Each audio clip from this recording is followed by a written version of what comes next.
তৃণমূল কংগ্রেস বুঝেছে যে এবারে যদি সাধারণ ইস্যুতে ভোট হয়, সাধারণ মানুষ যদি তাদের জীবন জীবিকার প্রশ্নে ভোট দেয়, তৃণমূল গোহারা হারবে। তৃণমূল যেভাবে গোহারা হারবে ভাবতে পারবেন না। Trinamool Congress O double digit touch করা কঠিন হয়ে যায়। এখানকার নাগরিক, আমার সব আছে, আমার এসআইআর নিয়ে কোনো চিন্তা নেই। আপনি মুসলিম এলাকায় যান, সে তারা বলছে আমাদের কোনো টেনশন নেই, আমাদের কোনো কিছু নেই, আর শুধু বলছে মুসলিম তোমাদের নাম কাটা যাবে। আমি আপনার জন্য এই চ্যানেলে বলছি যে যার বাড়িতে মারা যাবেন কেউ, দুঃখজনক ঘটনা, আপনারা কিন্তু তাড়াতাড়ি তাকে সৎকার করে দেবেন, কারণ এরা গিয়ে আবার কিন্তু বলে দেবে যে এসআইআর এর জন্য মরেছে। আর এই এসআইআরটা করার পিছনে এত কেন কারণ জানেন তো? এই চাকরির দুর্নীতি, এইটা থেকে মানুষের মন ঘুরে যাক, মানুষের মন ঘুরে যাক। আর সংখ্যালঘুদের ভোট তার পাবে না, যা অবস্থা মাদ্রাসা ওবিসি ইত্যাদি ইত্যাদি নিয়ে, তাহলে সংখ্যালঘুদের জুজু দেখাও যে তোমাদের এই এসআইআর হলে তোমাদের ভারত ছাড়তে হবে।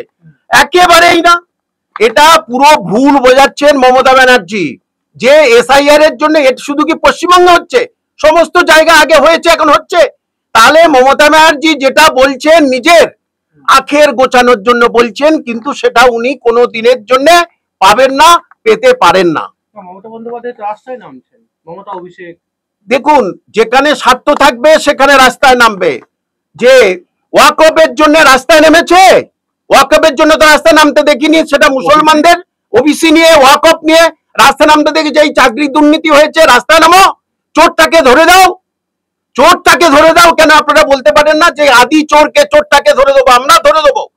তাহলে চোরদের পাশে থাকবেন, রাজ্যের যারা অসাধু চোর ডাকাত তাদেরকে আপনারা সাপোর্ট করবেন, প্রেরণা দেবেন, তাহলে রাজ্যের কি উন্নয়ন হবে? রাজ্যের উন্নয়ন তো তলানিতে। এই 32 অপেক্ষা করছে, কিছুদিন পরে দেখতে পাবেন এটা ওর কি অবস্থা হয়। বাগমূলেও নাকি এসআইআর এর নাম দেওয়া হচ্ছে। দেখুন, এসআইআর আমি আবার বলি, এই যে এই রাজ্যে বর্তমানে মমতা বন্দ্যোপাধ্যায় বুঝেছেন যেভাবে উনি ওবিসি প্রশ্নে, এই মাদ্রাসার প্রশ্নে, চাকরির প্রশ্নে যেভাবে সংখ্যালঘুদের সঙ্গে অত্যাচার করেছেন, অত্যাচার আমি বলছি অত্যাচার করেছেন, যারা ওবিসি হিসেবে ট্রিটেড হয়ে, যার বাড়ির ছেলেটি ডাক্তার হতে পারতো, ডাব্লিউবিসিএস অফিসার হতে পারতো, শিক্ষক হতে পারতো, কোন সরকারি দপ্তরে চাকরি পেতে পারতো, মমতা ব্যানার্জির অকর্মণ্যতা, অদক্ষতা এবং তার বেসিক্যালি মুসলিম বিদ্বেষী মনোভাব থাকার জন্য একদম অবশ্যই আমরা দুজনে বিদ্বেষী। মমতা ব্যানার্জি মুসলিম বিদ্বেষী হওয়ার জন্য ওবিসির সুবিধা মুসলিমরা পাচ্ছে না, পাবে না। মমতা বন্দ্যোপাধ্যায় ভুল কথা, এইভাবে হিন্দু মুসলিমের একটা দ্বন্দ্ব ধরে দিচ্ছে, তৈরি করে দিচ্ছে। দেখুন, যে মুসলিমরা এতদিন পর্যন্ত ওবিসির সুবিধা পেতেন, যার বাড়ির ছেলেটি, ধরুন পাশাপাশি দুটো মুসলমানের বাড়ি, ঠিক আছে, এই পাশের বাড়ির ছেলেটি অলরেডি ধরুন বামফ্রন্ট আমলের ওবিসি হওয়ার জন্য বা ওই সুবিধাটা কন্টিনিউ করার জন্য এতদিন তার বাড়ির ছেলেটি ডাক্তার হয়ে গেছে, আর পাশের বাড়ির ছেলেটি মমতা ক্ষমতায় এসছে, এবছর আর ডাক্তার হতে পারবে না। কেন না? মমতা মুসলিম বিদ্বেষী। ওই জন্য ফলে মমতার মুসলিম বিদ্বেষের জন্য ওই পাশের বাড়ির ছেলেটি যে কোনো ডাক্তার হয়নি, ডাক্তার হতে পারতো ওবিসি সুবিধা নিয়ে, সে ডাক্তার হতে পারছে না। কেন? মমতা মুসলিম বিদ্বেষী। সোনালী বিবি ভারতীয় নাগরিক হওয়া সত্ত্বেও বাংলাদেশে তাকে পুশব্যাক করা হয়েছিল। এসআইআর হলে মুসলিমদের বা অন্য সাধারণ নাগরিকদের সমস্যা যে হবে না, সেই নিশ্চয়তা আপনারা কিভাবে দেখছেন? দেখুন, এসআইআর কি? এসআইআর হচ্ছে স্পেশাল ইন্টেনসিভ রিভিশন। আপনি মুসলিমদের কাগজ নেই কে বলছে? সোনালী বিবিরও কাগজ ছিল, বাংলাদেশে পাঠিয়েছে। মমতা ব্যানার্জি থাকা সত্ত্বেও এসআইআর হচ্ছে কি করে? মমতা ব্যানার্জি বলেছেন তো তিনি জীবন্ত থাকা অবস্থায় এসআইআর হবে না। কি করে বাংলাদেশে গেল কি করে? উনি রাজ্যের মুখ্যমন্ত্রী, উনি কি করছেন? এই রাজ্য থেকে কেন? সবথেকে বড় কথা, এসআইআর এর কর্মী কারা? এসআইআর এর কর্মী কারা? রাজ্য সরকারি কর্মচারী। মমতা ব্যানার্জি একদিকে বলছেন এসআইআর এর আমি এসআইআর হতে দেব না, অপরদিকে তিনি আবার কর্মী সাপ্লাই করছেন। শুধু তাই না, আপনাদের জ্ঞাতার্থে জানাই, দেখুন, একজন সরকারি কর্মচারী তিনি কখনোই কোনো পলিটিক্যাল পার্টির মেম্বার হতে পারেন না। তিনি কোনো পলিটিক্যাল পার্টির কোনো প্রার্থীকে তিনি সমর্থন করতে পারেন না।